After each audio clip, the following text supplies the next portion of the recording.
Good morning, guys. I know this isn't traditional and I'm not good at the Zoom thing and video thing. So if I'm looking somewhere else, I'm sorry. But this, I think, is the only way that I can get everybody kind of on the same page together. There's so many things going on with everybody's life that they can't meet at the same time.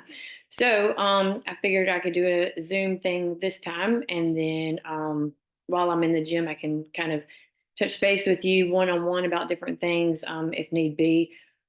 Baseball season is here, so it's going to be rare that I'm in the gym a lot, but I'm going to try to pop in at least for a little bit every couple of days just to make sure everything's going okay and just to make sure I'm in touch with everything that's going on. Some of the big things that I want to talk about today. The first thing, let's talk about there's a brand new idea that was brought to my attention, and I think it's a kind of good concept, but I think it takes all of us working together to try to make it work. I have been looking at class sizes and class numbers and realized that there's we're to the point now that um, our wait list isn't as long. It's spring sports are going on, so there's some classes that aren't completely full, which is fine. But also, with that being said, I've hired every single one of you with the expectation that you should be able to teach a class on your own without help with our current ratios, so that for us as a program, we're not really losing money. So, what I've done with the new schedule that's going to come out today is unless there's a class that has young kids in it, or I just so happen to have one person sitting around, I basically have taken two people off of classes. You're assigned your own classes, and then we will have a floater. With that being said, the floater is not just hanging out at the front desk, not just deciding when they want to come in and come out of working or anything like that. The floater is going to, and is not, this isn't going to necessarily be consistent as far as the number of kids per se or whatever, but let's just pretend that I am the floater at 4:30 and there's a B3 class that has 5 or 6 kids in it, and there's a B2 class that has 5 or 6 kids in it. No matter what the class size is at that point, I want you to still go ahead and do this as a floater, unless that there's a problem child somewhere, then you can go to that place instead. But what we're going to do is the floater is going to ask the two coaches that are teaching the class, hey, what two kids would you like for me to pull today? So basically, I'm going to pull two kids from B2, two kids from B3, and I'm going to combine and kind of make my own class so that you can teach to that skill level and ability level to be able to help those kids a little bit more, give them one on one time so that the other coach can focus more on the other level of skill. So one week you might choose kids that are higher ability level, and then the next week you're going to choose kids that are the lower ability level. This isn't going to be one of those things that you're constantly pulling the same kids. I want every single kid in every class to be able to get a chance to be pulled to get the one on one attention. With that being said, parents may ask about this. When parents ask about this, I want it simply said, we're just trying to get the kids to progress faster no matter what level they are. So I don't want it to be very obvious all the time that those higher level kids are going to be the ones that are pulled. I need you to use your best judgment to make sure that you're treating all of the classes equally and the same, and you're making sure it's not obvious that, oh, well, these kids are way far behind or these kids are way far ahead or anything like that. And a lot of it could also depend on the maturity level of the kids and all that kind of stuff. So that's kind of the concept that I want. Ani is the one who came up with it. So she would be, if she's not floating, I want you to ask her questions about what our conversation was, to be able to do this. But this, I think, will give kids a little bit more time, and coaches also a little bit less stress of, when there's a different skill level per class. I think it will help out a lot. And it also eliminates for me walking into the gym and seeing my floater standing behind the front desk, not doing anything, or standing next to a person chatting instead of helping out or something like that. I think all of you guys know what hard work is and what work ethic is. Um, and I think that we all know that we're living in an economy that, it's just way different than it's ever been. So we have to make our product the best product we can. And when I get complaints that from parents of, teachers standing around talking to each other, or there's so many people behind the front desk, even between classes, that's when I have to kind of make changes. And this is one of the changes that we're going to do. So that's the floater idea. So again, the floater is going to basically help warm up. And by helping warm up, I mean like we're all walking around, fixing body positions and things like that, not sitting around. One person can stand and demonstrate the stretches, everybody else needs to be moving around. Um, as far as you can even do some kind of fun game to warm up if you want to do that. Um, Ani has done lesson plans for B3, B2, and B3. So let's move on to our next point. I kind of want all of your input for lesson plans. You guys are the ones who are in the trenches doing the classes. So I need to get you guys involved in helping create these lesson plans and figuring out what we need to do to help these kids progress, but also to get them stronger and keep them wanting to do gymnastics for longer, not getting bored, things like that. So I'm going to be asking each one of you to be sending, like we'll just pretend we'll start this week. It's not going to happen this week because we don't have a lot of time. But I'm going to ask you for handstand drills for floor or beam. I'm going to ask you to send me a drill or send Ani a drill, and we're going to combine them and use your drills to create the lesson plan. And so we'll have a handstand for 2 weeks of lesson plans. And like on bars, we'll say, okay, well, what are some drills for casting or back hip circles or whatever it is? That way we can all work together to create a lesson plan that works. And obviously sometimes the stations may not work, and that might be something we just nix off the list. But this also helps us figure out, and from you guys in the trenches, what's going to work and what's not going to work, so we can try to build our curriculum to be more towards our kids and towards your coaching style also. But that'll be more info to come on that. I'll make sure you know what's going on, and ask you in a timely manner. I know you don't like things last minute. Well, some of you may, but I'm not a last minute person anymore. So I will try to give you enough heads up. Hey, don't forget to send your skill drill, whatever it is.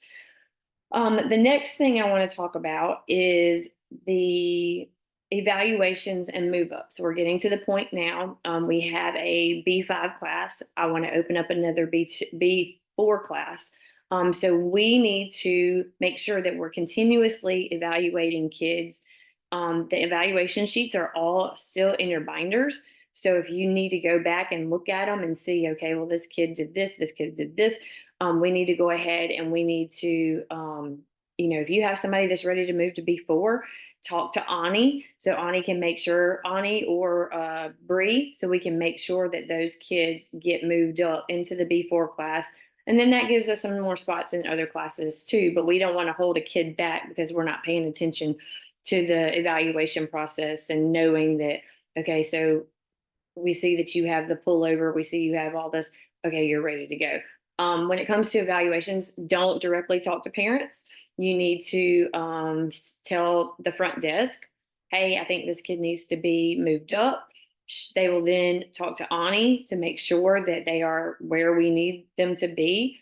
And then they will go ahead and move them, in the computer and all that kind of stuff and get that taken care of. But your job is just to strictly evaluate them and pass the message on that, hey, these kids need to be looked at to be moved further. We really need to make sure, especially on bars and beam, we are not skipping bars and beam because we don't feel like doing pullovers or we don't feel like teaching them whatever. Especially bars. Bars is something that they should go to every single week. Like follow the lesson plans. If you have a question about the lesson plans, ask Ani, ask me. If you don't feel comfortable doing something, reach out to one of us so we can make sure that you feel comfortable doing it. If you have a child that's a little bit larger and you need help with spotting, find the floater or find somebody to help you. We just need to make sure that these kids are getting their reps like they need to and taking the turns that they need to so that they can progress, or they can just learn, or the parents just are appeased by the fact that, hey, they're doing, they're working and they're not sitting around, and they're not constantly going to beam that's easy and constantly going to floor that's easy. When it comes to beam, I know a lot of us like to do the beams and do the walks. That is completely fine as a warm up, but you still need to break down in stations for different skills and jumps and things like that to make sure that everybody's doing that stuff too, because you don't want them to be afraid when they move up to team to be able to do different things, or to move up to B4, they need to be able to do all different things in different areas of the beam and not just the snake around the beam with the walks. So make sure you're really taking care of that. One more thing when it comes to lesson plans and everything like that, we have had major complaints from our preschool parents about kids going, or lots of kids being in the preschool gym, because basically what's happening is the parents are going in there too, so it gets really crowded in there. Um, the B2 and B3 kids are to a point where they don't necessarily need to go to the trampoline every single week. I know it's a reward, but instead of doing the trampoline every single week, pick 1 week out of the entire month, and that'll be in the lesson plan. So really, you're not really picking, we are. 1 week, we will let them go to the trampoline. Other than that, they need to be playing a cool game, find some kind of Simon Says to play with them, do an ending activity where they're doing some kind of conditioning contest or a relay race or something like that. But make sure that they are not going in the preschool gym to do the trampoline. Like I said, that will be on the lesson plan for them to do. If they want to do the trampoline, put them on the big blue resi mat and let them jump around. But they do not need to be going into the preschool gym because it's getting really crowded in there and parents are starting to complain. Moving on a little bit more, Brian has accepted a baseball coaching position at Eastwood Middle School, which is fabulous. We're proud of him. But it also kind of leaves us with, what do we do with our boys program? I sent an email out yesterday talking about how excited we were, but that we were going to try to keep the same curriculum, and Brian's doing all the lesson plans and things like that. But I'm going to need some of you guys to step up and help with the boys program. It's only going to be until April. He will be back in April, but I have arranged the schedule this week that I have a couple of different people doing different things. So I really need you to pay attention to the schedule. And those who are doing boys, I really need you to stand up, and I need you to be firm but nice.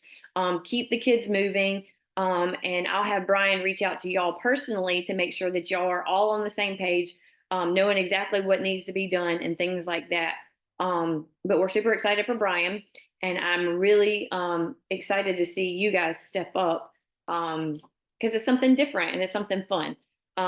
Boys are different than girls, but they're super full of energy, and you just got to get that energy out.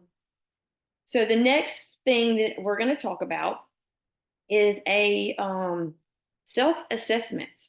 I am going to be emailing you a self-assessment. It's really going to be the assessment that I do for you guys individually. I need you to do this self-assessment.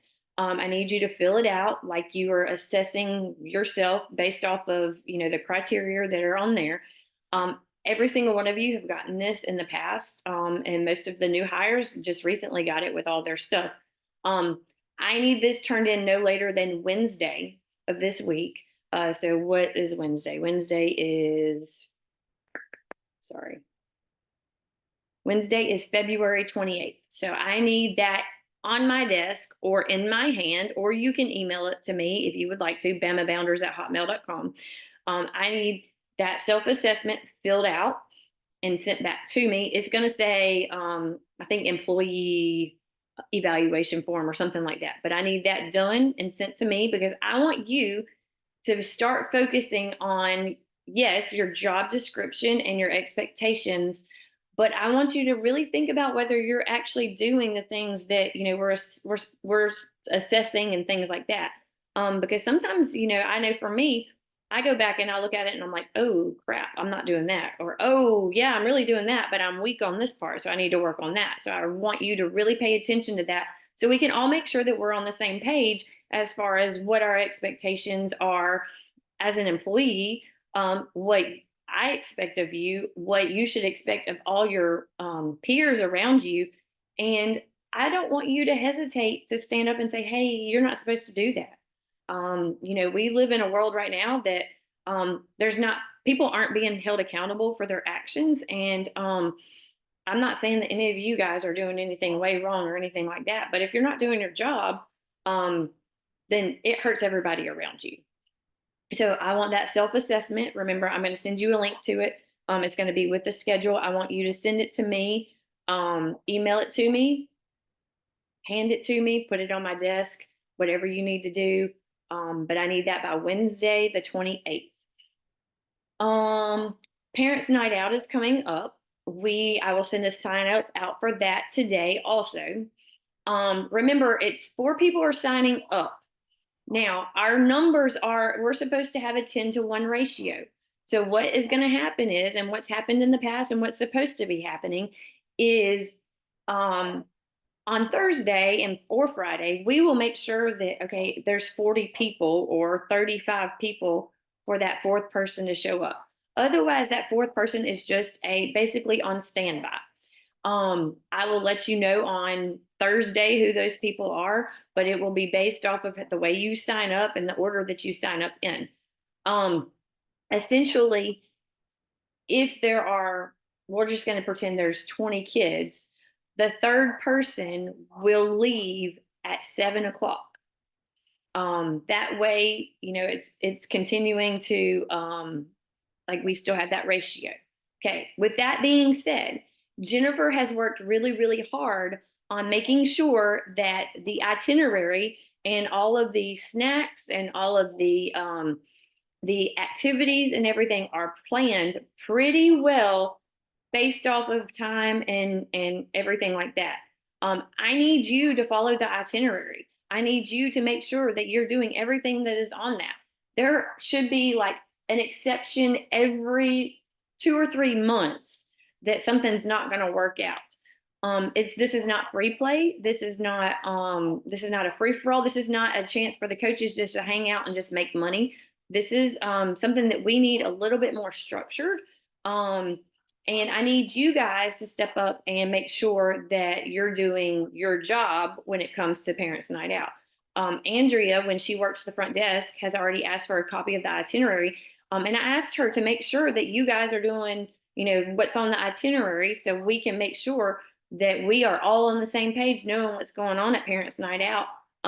Because if something were to happen for whatever reason, we got to have the documentation of what's going on. And if you're not following those guidelines that we've set, then it's kind of going off of the beaten path, and we can't make sure that everything's done correctly and everything's okay and safe.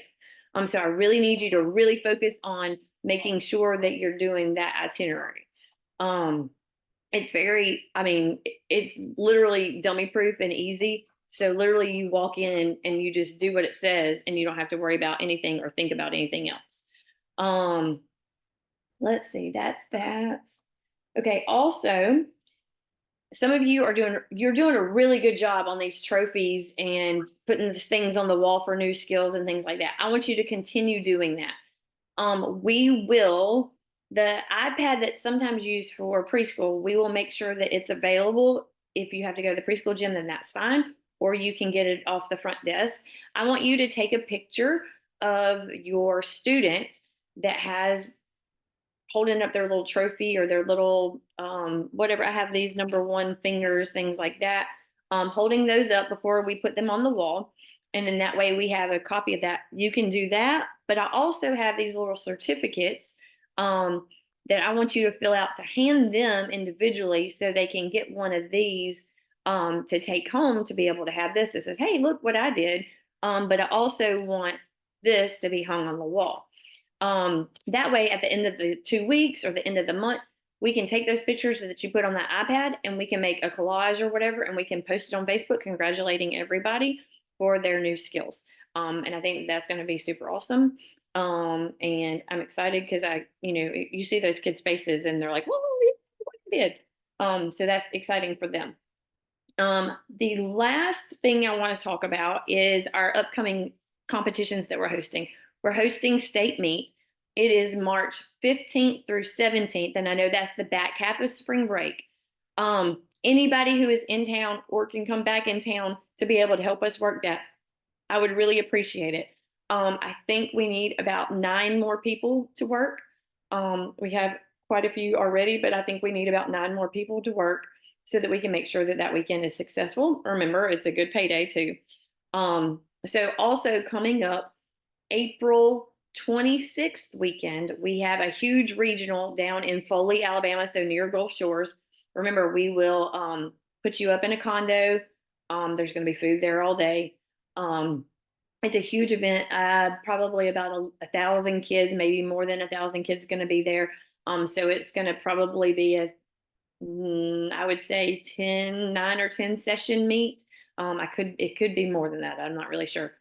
So it's going to be a long meet, but it's going to be a good meet. I need about 35 people for that meet.